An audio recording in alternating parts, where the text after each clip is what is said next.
जैसे मुझे मेरा पहला अटेम्प्ट था, उसमें मैं कॉन्फ्रेंस आउट हुआ था, तो मुझसे ज़्यादा सर को मतलब ये चीज़ थी कि तुम कैसे हो सकते हो conference out, because he had that faith कि तुम रेकमेंड हो जाओगे। जब मैंने देखा सर का कॉन्फिडेंस मतलब मेरे से भी ज़्यादा था कि तुम्हारा हो जाना चाहिए, तो जब मैं फाइट बैक के लिए तैयार हुआ तो मेरे पास सेकंड डाउट नहीं आया कि कौन सी मुझे कोई कोचिंग दूसरी सर्च करनी चाहिए या नहीं। कि गिरते हैं शहसवारी मैदाने जंग में, वो तिफ्र क्या गिरे जो घुटनों के बल चले। तो गिरे, लेकिन गिर के फिर संभलना and then coming back even stronger is equally important. Academics अच्छे होने से एनडीए के रिटन एग्जाम में कैसे बेनिफिट मिलता है, ये आप बताओ। कुछ बच्चे 11th और 12th का सिलेबस को उतना सीरियसली नहीं लेते हैं, तो उससे ये गलती होती है कि उनको फिर अटेम्प्ट्स उनके वेस्ट हो जाते हैं। तो मैं कहूँगा कि 11th और 12th की जो मैथ्स होती है, आप बेसिक लेवल से फाउंडेशन को मजबूत करके रखिए, और जो रिक्वायरमेंट एक एसएसबी में देखी जाती हैं तो वो आपको प्रोफाइल मैपिंग के थ्रू ही समझ में आती है कि क्या क्या आपकी प्रोफाइल में ऐसी चीज़ें हैं जो यूज़ में आ सकती हैं, जो आप अपने पीआई की फॉर्म में मेंशन कर सकते हैं। बिकॉज होती बहुत सारी चीज़ें हैं, आप not everything you can put on the pi की फॉर्म।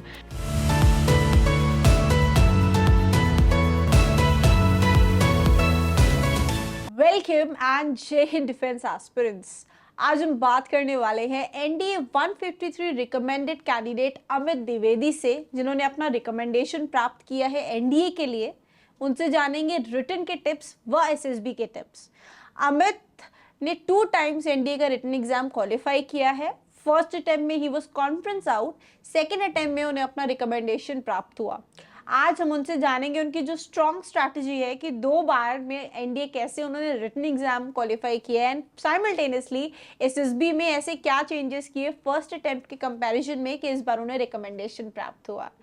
सो एनडीए 1 2025 के सभी एस्पिरेंट्स ये वाला वीडियो बहुत ध्यान से देखने वाले हैं, क्योंकि हम बात करने वाले उन सभी डाउट्स के बारे में जो इस समय आपके मन में चल रही है। So very warm welcome dear Amit to Baithki with me Gurkirat. बहुत बहुत शुभकामनाएं, आपने रिकमेंडेशन प्राप्त किया है अपने एनडीए के 153 कोर्स के लिए। तो कैसा लग रहा है, सबसे पहले ये बताओ। Thank you ma'am first of all, and मुझे काफ़ी अच्छा लग रहा है, एंड बिकॉज पहले जिस इंस्टीट्यूट से मतलब मैं मतलब सीखने आता था, एंड वहाँ आके मतलब आज मेरा इंटरव्यू हो रहा है, that's quite interesting as well as amazing for me. तो मुझे काफ़ी अच्छा लग रहा है आके आपके सामने आज पहली बार बात करने का मौका भी मिल रहा है। और घर में सब कैसे हैं, मतलब क्योंकि as you are the only son और आपकी एक बड़ी बहन है घर में, तो सबका क्या विचार है? इतनी कम उम्र में इतनी अच्छी सफलता पा लिया, और हर माँ बाप का सपना होता है बेटा हो या बेटी हो कि एक उम्र में दायरे में रहते रहते वो अपने आप पे डिपेंडेंट हो जाएं। तो अब किस नज़रिए से आपको देखा जा रहा है? मैम घर का माहौल काफ़ी अभी खुशी का है, बिकॉज क्योंकि मेरी जर्नी जो स्टार्टिंग से रही थी, क्योंकि मैं एकेडमिक थोड़ा काफ़ी अच्छा था, तो मम्मी की और पापा की उम्मीद काफ़ी थी, पहले से थी कि मतलब आगे जाके इन टर्म्स ऑफ अच्छी जॉब में आगे जाएगा। मेरे अपने साइड से था कि मैं एनडीए के थ्रू थोड़ा आर्म फोर्सेस में जाना चाहता था। तो सिंस मेरी एकेडमिक लाइफ काफ़ी मतलब स्पार्की थी, तो मुझे रिटन के लिए काफ़ी स्ट्रगल नहीं करना पड़ा था, बट जस्ट मुझे एक गाइडेंस चाहिए था for the SSB to clear. So इसलिए मतलब जो मतलब स्टार्टिंग में तो मुझे लगा कि ये थोड़ा डिफ़िकल्ट हो सकता है, बट जब कोचिंग मैंने ली थी यहाँ पर सेंचुरियन में आके, एंड सर का जो गाइडेंस रहा था, तो उस जर्नी में भी काफ़ी मतलब प्रॉब्लम्स आई, बट सपो क्योंकि मैं 12th अपीयरिंग अटेम्प्ट के लिए भी मैं एसएसबी के लिए गया था, तो उस टाइम मतलब काफ़ी फैमिली में सपोर्टिंग थी, एंड तो वो जर्नी उन्होंने मेरे साथ जी है। तो मैं कहूँगा कि वो जो खुशी भी थी, तो जितनी मुझे हुई थी उससे ज़्यादा उनको हुई थी, तो ये मैं उनके चेहरे से मतलब देख पाया था। तो ये चीज़ ऐसे हुई थी। That is really good. और मम्मी के हाथ का सबसे अच्छा या फेवरेट खाना कौन सा है आपका? मम्मी के हाथ की पूड़ी और जो सब्जी रहती है जो मिक्स वेजिटेबल वाली, वो काफ़ी अच्छी लगती है मुझे मुझे। लगता है बहुत जल्द आप एनडीए ज्वाइन करने वाले हैं, तो you going to miss that, और मिड टर्म ब्रेक्स में अब आपको नसीब होने वाला है ना मम्मी के हाथ का खाना। डेफिनेटली ये तो होने वाला, बट वो कहते हैं ना, कुछ पाने के लिए कुछ खोना पड़ता है, कुछ करना पड़ता है, तो एनडीए जाने के लिए इतना सेक्रीफाइस मतलब करने के लिए मैं तैयार हूँ। चलो दैट इज गुड। अच्छा, आपने बोला कि आपका जो एकेडमिक लाइफ था दैट वाज स्पार्की, मतलब अच्छे स्टूडेंट रहे जिसकी वजह से आपको रिटन में उतना डिफिकल्टी नहीं फेस करना पड़ा। Now I want you to address the students जो इस समय क्लास 11th में है, 12th में है, जिनका भी सपना है एनडीए जाने का? एकेडमिक्स अच्छे होने से एनडीए के रिटन एग्जाम में कैसे बेनिफिट मिलता है, ये आप बताओ। मैं कहूँगा इसका डायरेक्टली कनेक्शन होता है, बिकॉज 11th और 12th में अगर आप एक मैथ स्टूडेंट हैं तो अगर आपने एनसीईआरटी को भी सॉल्व करा हुआ है, मतलब मतलब कोर्स के साथ, सिलेबस के साथ जो हमारे टेस्ट होते हैं उसके थ्रू अगर आप रेगुलरली फॉलो अप करते रहते हैं, तो जो एट द एंड आपके जब 12th में अपेयरिंग में जब आप पेपर दोगे तो आपको मैथ्स के लिए स्ट्रगल नहीं करना पड़ेगा। बाकी मैं देखता हूँ कि कुछ बच्चे 11th और 12th का सिलेबस को उतना सीरियसली नहीं लेते हैं। वो चाहे वो मैथ्स के स्टूडेंट हों, बट वो करते ही गलती है कि एनसीईआरटी के सिलेबस को वो सीरियस नहीं लेते हैं, तो उससे ये गलती होती है कि उनको फिर अटेम्प्ट्स उनके वेस्ट हो जाते हैं। मैंने काफ़ी लोगों को देखा है कि मैथ्स की वजह से उनका रिटन क्लियर नहीं होता है। तो मैं कहूँगा कि 11th और 12th की जो मैथ्स होती है, आप बेसिक लेवल से फाउंडेशन को मजबूत करके रखिए, तो आपको मैथ्स के लिए तो बिल्कुल दिक्कत नहीं है होगी। और कुछ लोगों के लिए वो कट ऑफ क्लियर करना ही दिक्कत होती है। लेकिन मैं कहूँगा अगर आपने 11th और 12th की मैथ्स संभाल के रखी, अच्छे से सॉल्व प्रैक्टिस में रहे, तो आपको वो बूस्ट करेगा। मैथ्स के मार्क्स भी आपको बूस्ट करेंगे, रादर दैन सिंपली जीएटी के मार्क्स, आपके मैथ्स के मार्क्स भी बूस्ट करेंगे आपके स्कोर को जो रिटन का होगा। अच्छा, ज़्यादातर बच्चे मैथ से डरते हैं, और ऐसा भी नहीं है कि NDA is equals to maths, ऐसा भी नहीं है, क्योंकि एनडीए का सीधा सीधा formula written exam plus SSB interview is equals to the final selection, right? तो मैथ से इतना डरना क्यों है? मतलब बेसिक है, हमें एक बेसिक परसेंटेज लाना है, अगर हम मैथ्स में वीक है तो क्यों गलतियां हो जाती हैं, क्यों नहीं अटेम्प्ट कर पाते हैं? कहाँ से शुरू करना चाहिए, कहाँ ख़त्म करना चाहिए? देखो, मैथ्स एक ऐसा सब्जेक्ट है, मैंने भी अपने लोग आसपास देखा है, काफ़ी लोगों को मैथ से डर लगता है। तो इसमें एक जो जो बेसिक या रूट रीज़न जो होता है, वो मुझे लगता है जब आपके बेसिक्स क्लियर नहीं होते हैं तब आपको स्ट्रगल करना पड़ता है। लेकिन 10th क्लास का बच्चे को जब मौका मिलता है पीसीएम चूज करने का, पीसीबी चूज करने का, या फिर कॉमर्स चूज करने का, वो तो अपनी इच्छा से ही चूज कर रहा है ना कि मैं पीसीएम में जाऊंगा, मुझे एनडीए क्वालिफाई करना है, still they are having problem. भाई इसमें मैं कहूँगा कि एक जो 10th की मैथ और जो आपकी 11th और 12th की मैथ होती है, जो एक जंप आता है, उस जंप को एक्सेप्ट करने के लिए और जो एफर्ट जो आप 10th में दे रहे थे मैथ्स के लिए और 11th 12th में जो देने पड़ेंगे, उसमें काफ़ी हाई जंप रहता है। तो उसको आपको समझना पड़ेगा। अगर जो अभी बच्चा 11th में है, मैं कहूँगा कि आप जो टाइम मैथ्स के लिए 10th में दे रहे थे, आपको 11th और 12th में आपको डबल करने पड़ेंगे। एंड अगर आप ऐसा कर लेते हैं, वो आपको एट द एंड रिजल्ट में आपको वो दिखेगा। हर जगह जब आप एग्जाम का रिजल्ट देख रहे हो, हर व्यक्ति, यूट्यूब की बात करूँ तो सब डरा रहे हैं। जिसका जो सब्जेक्ट अच्छा है, वो जो यूट्यूबर हैं वो कहते हैं कि इसमें पारंगत हासिल कर लो, इसमें मार्क्स आ जाएंगे। हर व्यक्ति अपनी अपनी बात कर रहा है, but reality of the exam is something different, right? तो अभी स्क्रैच से कैसे शुरू करें बच्चे, मतलब क्लैरिटी कैसे हो उनको, असलियत क्या है एग्जाम की? तो देखो, आपको समझना पड़ेगा कि जो एनडीए में जो मैथ्स का पेपर होता है उसकी रिक्वायरमेंट क्या है। आप अगर आपको डर लगता है एंड आपके पास अगर टाइम कम है, तो आपको आउट ऑफ 120 क्वेश्चंस आपको 120 ही नहीं करने हैं। जैसे मैं कहूँगा प्रोबेबिलिटी जैसे हो गया या परम्यूटेशन कॉम्बिनेशन हो गया, इसमें कुछ काइंड ऑफ एक ट्रेडिशन चलता है जो वो आप समझ ले, उसके लिए प्रियर नॉलेज नहीं है। जैसे जैसे कैलकुलस जैसा सब्जेक्ट हो गया, वहाँ पर आपको डीप नॉलेज चाहिए होगी, और अगर आप मैथ्स बैकग्राउंड से नहीं है तो आपके लिए बहुत डिफ़िकल्टी हो जाएगी। तो ऐसे टॉपिक से आपको दूर रहना पड़ेगा, वो आपको सेल्फ एनालाइज करना पड़ेगा, या आप कोचिंग की मदद ले सकते हैं। तो मैं कहूँगा कि जैसे कुछ टॉपिक्स प्रोबेबिलिटी जैसे हो गया, या परम्यूटेशन कॉम्बिनेशंस हो गए, स्टैटिस्टिक हो गई, वहाँ पर जस्ट अप्लाइंग द फॉर्मूला आपको आंसर मिल जाएगा। तो ऐसे, क्योंकि आउट ऑफ 120 क्वेश्चंस अगर आपको टारगेट करना है, 40 भी अगर करते हैं तो आप इजीली क्लियर कर ले जाएंगे cut off. Now coming on to the GAT, जिसका मैथ स्ट्रांग है वो बेचारा जीएटी में स्ट्रगल कर रहा है, राइट? तो फिर जीएटी में कैसे करना चाहिए? भाई इंग्लिश तो करना पड़ेगा, बीट हिंदी मीडियम है, इंग्लिश मीडियम है, तो जीएटी में जो इंग्लिश वाला पार्ट है, मुझे नहीं लगता वो इतना डिफिकल्ट है। वो बहुत बेसिक रहता है, जो आप शुरू से 10-12 साल अगर इंग्लिश मीडियम का बच्चा कर रहा है उसको वही पढ़ना है। सब्जेक्ट 2, अगर आप अपने आप को एक हिंदी मीडियम स्टूडेंट के पर्सपेक्टिव से देखें, तो इंग्लिश के क्या टिप्स देंगे और कैसे इंग्लिश को किया जा सकता है अच्छा मार्क्स से? क्या मैं यहाँ पर एक चीज़ बोलना चाहूँगा, जैसे जीएटी का जो आप एक क्वेश्चन करते हैं उसका जो आपको मार्क्स मिलते हैं वो 4 होते हैं, जो मैथ में करते हैं आपको वो सिर्फ 2.5 होते हैं। तो ये फ़र्क जानबूझ के बनाया गया है, आपको आपका जो एनडीए का रिटन का स्कोर होगा बूस्ट करने का मौका आपको मिल रहा है।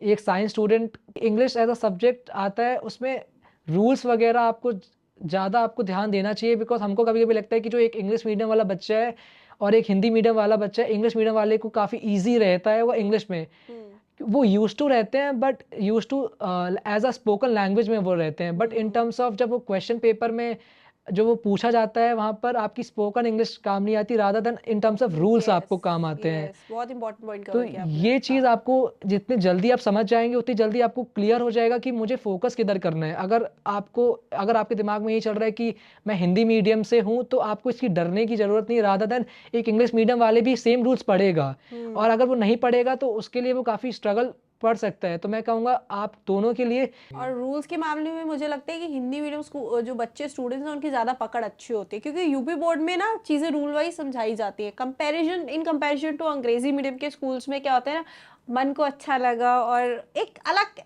एस्पेक्ट रहता है जो मुझे लगता है कहीं ना कहीं, क्योंकि मैं जब स्टूडेंट्स को देखती हूँ तो समझ में आता है। और बहुत अच्छा पॉइंट एक और कवर हुआ है यहाँ पर कि spoken English and written English huge difference है, क्योंकि बोलते बोलते तो हमें लगता है बहुत अच्छा बोल रहे हैं, और जो फ्लुएंट बोलने वाले लोग हैं वो भी गलतियां करते हैं।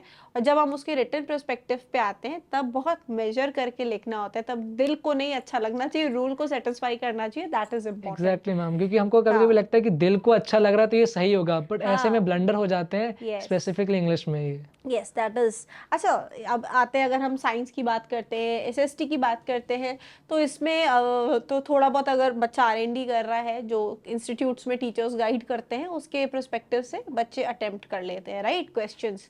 फॉलोड बाय दैट, अगर मैं वेटेज ऑफ द एग्जामिनेशन से हट के अब एसएसबी पे आ जाऊँ, एक बार बच्चा जब रिटन एग्जाम क्वालिफाई कर लेता है, इससे पहले एक और प्रश्न है वो भी पूछ लेती हूँ। मॉक टेस्ट जो हम देते हैं प्लस पीवाईक्यू का कॉम्बिनेशन है, आपने पीवाईक्यू पे काफ़ी एम्फेसाइज किया, मॉक टेस्ट को किस नज़रिए से देखते हैं, और जो बच्चा अभी से अप्रैल टेंथ की तैयारी कर रहा है, कितना मॉक टेस्ट और कैसे वो प्लान कर सकता है, चाहे वो सेल्फ स्टडी कर रहा है, पहला तो वो पर्सपेक्टिव है।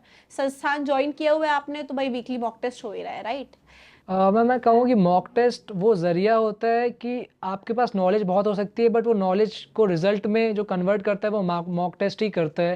बिकॉज़ जो मॉक टेस्ट में आप जिस एनवायरनमेंट में दोगे, वैसे ही सिमिलर आपको वहाँ पर जो आपका एग्ज़ाम डे होगा उस दिन भी आपको वैसा ही मिलेगा।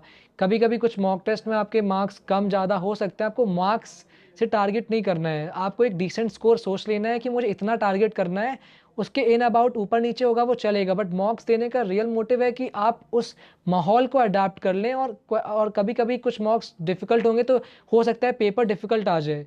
तो आप उस माहौल से अगर आपको वाकिफ़ होंगे तो आप वहाँ पैनिक नहीं करेंगे, बिकॉज़ कभी-कभी कुछ लोग मॉक टेस्ट देते नहीं हैं और जो अपना प्री कंसीव माइंडसेट से जाते हैं और वहाँ क्वेश्चंस वैसे नहीं मिलते हैं। Coming on to the SSB written qualified सुकून, अब एसएसबी का जो एक धक धक शुरू हो जाती है दिल में, क्योंकि तलाश होती है फिर इंस्टीट्यूट में एडमिशन ले लिया, फॉलोड बाय दैट अब क्लास डे 1, और बड़े सारे बच्चे, और officer is inside the class, और उस समय का पहला डे का कैसा एक्सपीरियंस था आपका, सेंचुरियन का क्या चल रहा था माइंड में। अच्छा, आपका लास्ट अटेम्प्ट भी था, तो डू और डाई वाली सिचुएशन होती है, भाई करना है और स्ट्रेस भी नहीं लेना है और आराम से भी रहना है।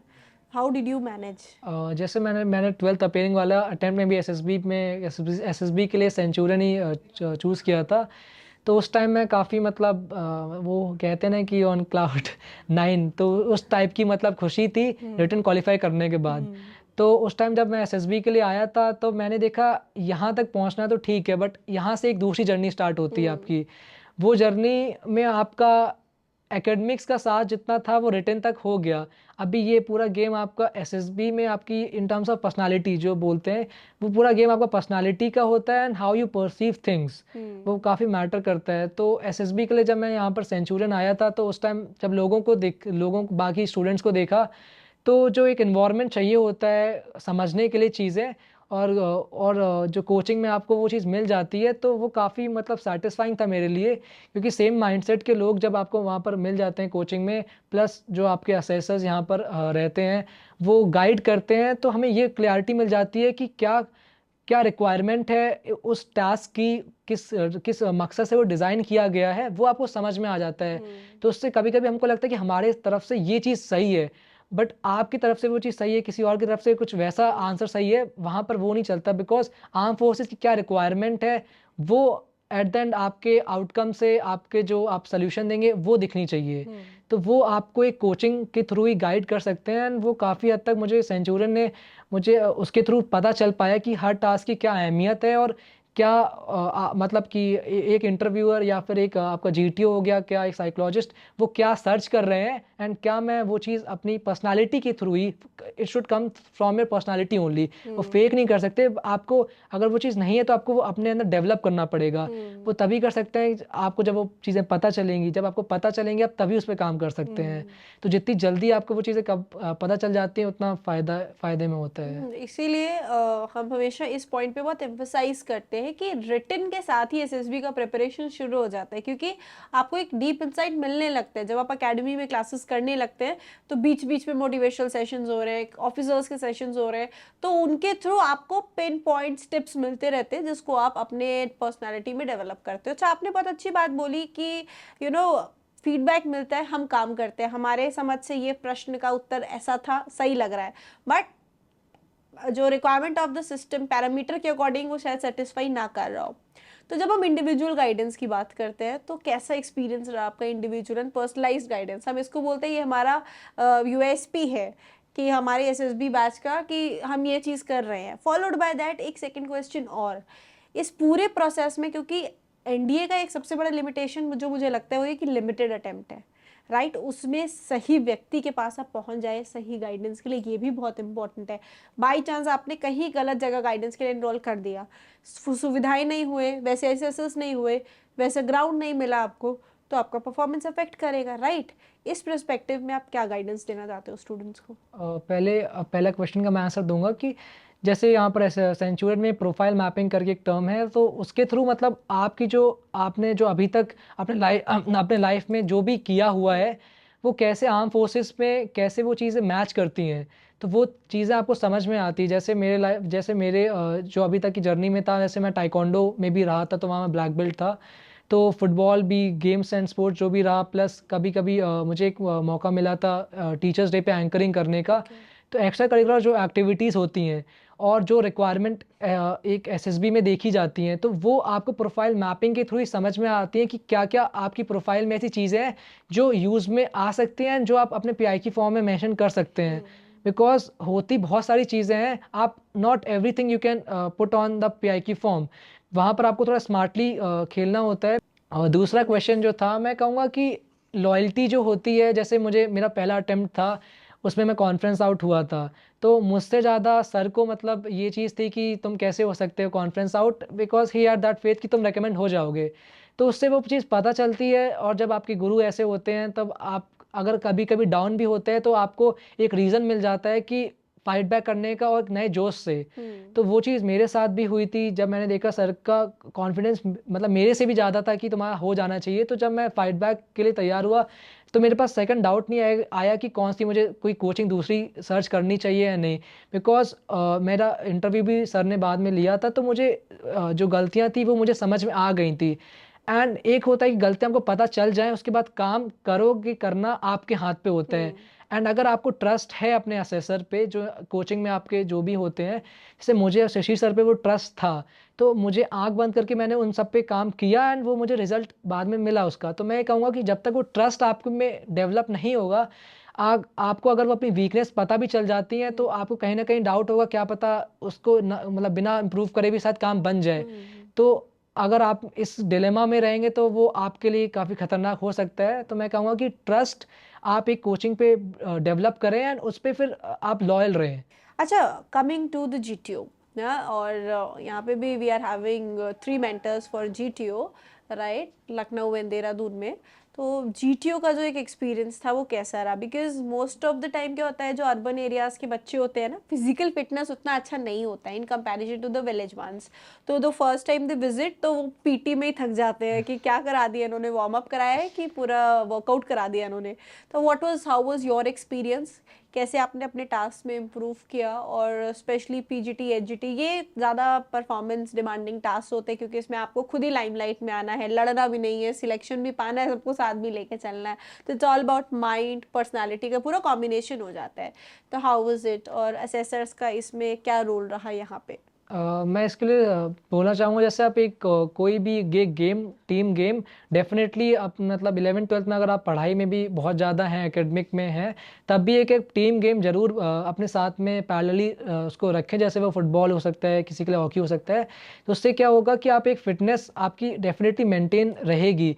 तो उसके लिए कहीं न कहीं आपको वो एसएसबी में भी हेल्प करेगी, बिकॉज़ कभी-कभी कुछ लोगों का होता है कि वो वेट गेन कर जाते हैं 11th-12th में, ज़्यादा ही एकेडमिक्स में ज़्यादा ही जो चले जाते हैं, तो वो कहीं न कहीं उनको एक तरीके का मेंटली भी वो उनको थोड़ा डिलेमा में आ जाते हैं कि हो पाएगा या नहीं हो पाएगा, बिकॉज़ जो रिक्वायरमेंट है आर्म फोर्सेस की, वो कहीं न कहीं क्वेश्चन उनके दिमाग में भी आ जाता है। तो मैं कहूँगा एक गेम आप डेफ़िनेटली बना के रखें। और फिर जब मैं और बात बात यहाँ पर सेंचुरियन की जीटीओ की आती है, तो आपको जो एक माहौल मिलता है, जो आपको ऑब्स्टिकल्स मिल जाते हैं पीजीटी, एचजीटी के, वो आपको यहाँ भी मिल जाते हैं। तो उससे होता ये है कि आपको प्रैक्टिस करने का मौका मिल जाता है। और जो आपके जो पीजीटी, एचजीटी में मेन होता है कि आप आइडियाज़ आपके आ रहे हैं, नहीं आ रहे हैं।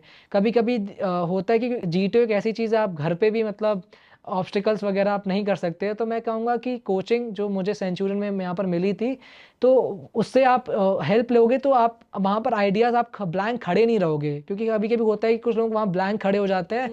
पर्सनल इंटरव्यू, कुछ फीडबैक्स यहाँ भी मिले होंगे और ओरिजिनली भी जब आपने दिया, कितना मिनट का इंटरव्यू चला आपका?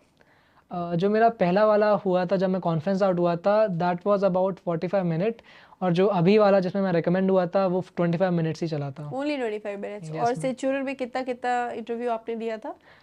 सेंचुरियन में मैंने समथिंग अबाउट 4 इंटरव्यूज़ दिए थे।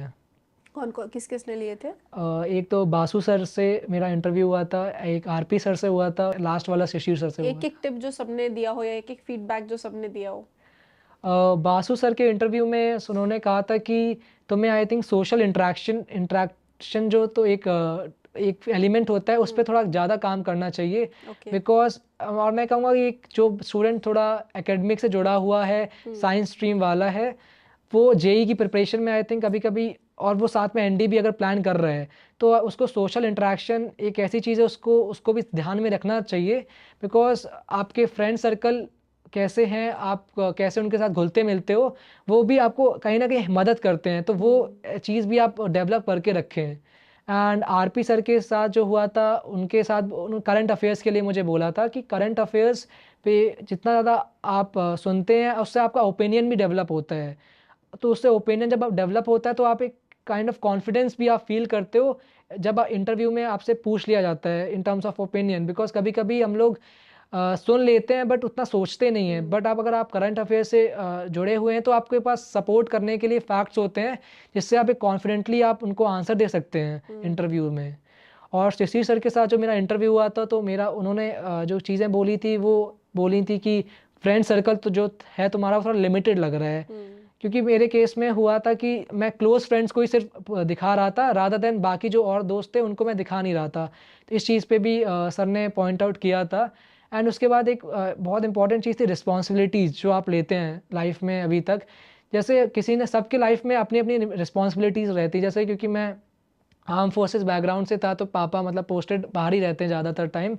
तो कुछ जैसे रिस्पॉन्सिबिलिटीज़ हो गई, जैसे मम्मी के साथ हॉस्पिटल छोड़ना, या कुछ वेजिटेबल्स वगैरह उनके लाने, या जो ऐसी इसी से इससे जुड़ी हुई चीज़ें होती हैं। जैसे मेरे केस में जो घर हमारा था, पापा पोस्टेड बाहर थे, तो मतलब हमारी फैमिली थी, तो उसमें 11th के टाइम मैं भी काफ़ी जुड़ा हुआ था। तो वो ऐसी रिस्पॉन्सिबिलिटी जो आप लेते हैं, वो कहीं न कहीं आपकी लीडरशिप क्वालिटीज़ भी दर्शाती हैं। तो मैं चाहूँगा कि आप वो अपने इंटरव्यू में अगर पूछा जाए, तो आप उन रिस्पॉन्सिबिलिटीज़ का भी डेफ़िनेटली मेंशन करिए। कहीं न कहीं वो आपकी लीडरशिप क्वालिटीज़ शोकेस करती हैं। चारों इंटरव्यूज में आपको बहुत सॉलिड पॉइंट्स मिले, जिसने आपके जो ओरिजिनल इंटरव्यू था in front of the board वो अच्छा किया होगा, राइट? एग्ज़ैक्टली। अच्छा, वहाँ पे कोई ऐसा क्वेश्चन जो बहुत इंटरेस्टिंग रहा हो या बहुत आउट ऑफ द बॉक्स रहा हो, which you would like to share? क्योंकि कभी कभी एनडीए वाले स्टूडेंट्स को डांट भी पड़ती है, तो कुछ ऐसा आपके साथ रहा था क्या? मेरे साथ ऐसा क्वेश्चन एक रहा था कि जब जो रिसेंटली जो इंटरव्यू हुआ था बैंगलोर में, तो सर ने कहा था कि यू आर सेइंग कि तुम मतलब इम्प्रूव कर ले जाओगे अपनी जेई रैंक से रिलेटेड था, कि तुम कह रहे हो कि जेई रैंक तुम्हारी जो अभी करंटली आई है वो इम्प्रूव कर ले जाओगे, but I am not getting convinced कि कैसे करोगे, और तुमने काउंसलिंग जो बहुत सारी स्टेट्स की होती हैं उसमें भी फिल नहीं किया था। कॉन्फ्रेंस में जाने से पहले ऐसा लग रहा था यार मैंने अच्छा किया है, this time I will make it, ऐसा आ रही थी, वाइब आ रही थी, फीलिंग आ रही थी, क्योंकि आने लगता है थोड़ा सा कॉन्फिडेंस रहता है, फिर आसपास के बोलने लगेंगे, सिटी टफ होगा तो सिटी से पता चल जाता है यार ठीक है, ज़्यादा लोगों ने बुला लिया सिटी में तो भी थोड़ा सा अच्छा लगता है, जीटीओ थोड़ा ज़्यादा वेटेज देते हैं तो भी अच्छा लग रहा होता है, तो कहीं ना कहीं थोड़ा सा आने लगता है इशारा। मैं कहूँगा कि मेरा जो कॉन्फ्रेंस था उसको जब जो वेटिंग टाइम थोड़ा चला तो मैं समझ गया था कि आई थिंक डाउट में रखा है या रिकमेंडेशन की बात है। और जब मैं वहाँ से जब बाहर आया था तो मैं काफ़ी क्लियर हो गया था कि रिकमेंड मैं काफ़ी हद तक हो जाऊँगा। तो कॉन्फ्रेंस में 3-4 एसआरटीज़ मुझसे पूछी गई थी। तो उस टाइम मैं थोड़ा स्टार्टिंग में थोड़ा अजीब सा लगा, बट वो फ्लो के साथ मैं चला गया था, बिकॉज़ वो एक एक्सपोज़र मुझे मिल चुका था कोचिंग में, कि क्योंकि वहाँ पर ऑफिसर्स रहते हैं। चलो अभी now coming on to the next question, जो अभी एस्पिरेंट्स आपको देख रहे हैं उनको टॉप 3 जो लर्निंग्स आपने ली हैं क्या एडवाइजेस देना चाहोगे जो एनडीए के लिए एस्पायर कर रहे हैं? 3 लर्निंग्स मैं देना चाहूँगा रिटन के लिए। पहले मैं कहूँगा कि आपको मॉक टेस्ट पे फुली फोकस्ड प्लस फेथ आपको बना के रखना पड़ेगा टिल द डे आपका एग्ज़ाम हो नहीं जाता। मॉक टेस्ट आपको डेफिनेटली रिजल्ट कन्वर्ट करके देंगे। एंड सेकंड मैं पॉइंट कहूँगा कि जो आपके फ्रेंड सर्कल हैं उनमें आपके जो एनडीए से रिलेटेड फ्रेंड्स हैं तो उनको आप कलेक्ट करिए। आप कोचिंग में आपको डेफिनेटली वो मिल जाएंगे। अगर आपको स्कूल में है तो आप उनके साथ मिलिए, उस पर डिस्कशन करिए, और हो सके तो अगर आप वीडियो कॉल्स के थ्रू स्टोरी पीपीटी भी आप उससे कर सकते हैं तो वो आपको कहीं ना कहीं दिखाएगा आप कैसे रिसोर्सेज को यूज़ कर रहे हैं। स्पेशली टेक्नोलॉजी जो मोबाइल आजकल बोला जाता है कि काफ़ी डिस्ट्रैक्शन के लिए रीज़न होता है, तो मैं कहूँगा कैसे आप उसको यूज़ कर सकते हैं। आप मतलब जब भी आपको टाइम मिले शाम को आप अपने दोस्तों के साथ उन पॉइंट्स पे डिस्कशन कर सकते हैं। एंड मैं कहूँगा कि अगर आप कोचिंग अगर आप वो फाइनेंस कर सकते हैं तो मैं डेफिनेटली कहूँगा कि आपको सेकंड थॉट नहीं देना चाहिए कि कोचिंग लूँ या ना लूँ। आपको कोचिंग आपका जो परफॉर्मेंस जो आपका बिना कोचिंग के होता है और जो कोचिंग के बाद होगा वो डेफिनेटली जंप मिलेगा। अगर आपने जो भी आपको काम करने के लिए फीडबैक मिलता है उस पे मैं कहूँगा कि आप ट्रस्टवर्दी आपको रहना पड़ेगा। अगर आप उसमें काम कर लेते हैं तो मैं आई एम डैम श्योर कि आपको वो रिज़ल्ट दे के जाएगा। तो मैं यही 3 टिप्स देना चाहता हूँ। एंड आपको अपने ऊपर फेथ है तो आप डेफिनेटली अचीव कर ले जाएंगे। तो अब फाइनली एनडीए की जो तैयारी है उसके लिए क्या क्या किया जा रहा है? मेरिट लिस्ट खैर आई जाएगी कुछ दिनों में, so what are you preparing now on your end? क्योंकि टफ ट्रेनिंग है, टफ शेड्यूल होने वाला है, राइट? यस। तो what are you doing right now? फिलहाल तो अभी रनिंग वगैरह का ज़्यादा मैं फोकस कर रहा हूँ, और साथ में एकेडमिक्स से भी मैंने बुक्स वगैरह परचेज़ कर ली हैं, जिससे कि पढ़ाई से भी मैं जुड़ा रहा हूँ, रादर दैन एक बहुत बड़ा ब्रेक ना हो जाए जो वहाँ पर जाके मुझे तकलीफ़ दे। तो और फैमिली के साथ डेफिनेटली टाइम स्पेंड कर रहा हूँ, ज़्यादा से ज़्यादा दोस्तों के साथ स्पेंड कर रहा हूँ, क्योंकि यही मेमोरीज़ मुझे वहाँ पर जाके पुश ऑन करेगी कि ट्रेनिंग में मैं आगे जाऊँ, रादर दैन मैं पीछे मुड़ के ना देखूँ। तो सारे तो टिप्स के पीछे भाग रहे होंगे भाई, हमें भी बता दो कैसे क्लियर किया, कैसे क्वालिफाई किया। छोटे बच्चे जो अगल बगल के होंगे, जो 11th 12th के होंगे, पीएस के जूनियर्स होंगे, वो सब भी अप्रोच करते होंगे, यस राइट?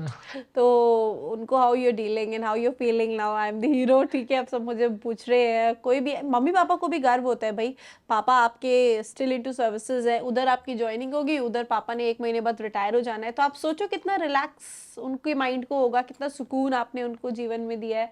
तो उनकी तो एक तरीके से पूरी जो नौकरी रही फौज की, दैट इज कम टू एक सक्सेसफुल उस पे आ गई है भाई, son is now going to join into officer cadre.